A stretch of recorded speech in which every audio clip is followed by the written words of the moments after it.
viewers watching this video.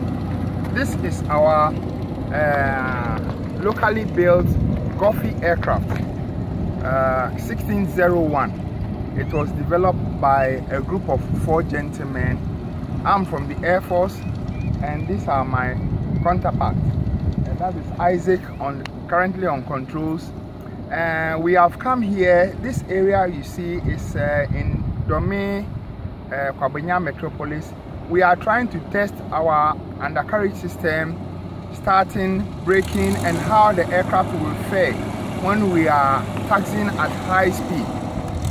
This video you see, we were supposed to join the air show at Civil Aviation, but unfortunately things couldn't go well. So as part of our initiative to test our aircraft, we are doing this small exercise to see the firm nature of the structure, the undercarriage, steering, starting and shut down, cruise, and then ground maneuvering. So what you see now is a small demonstration of our GOHFI aircraft.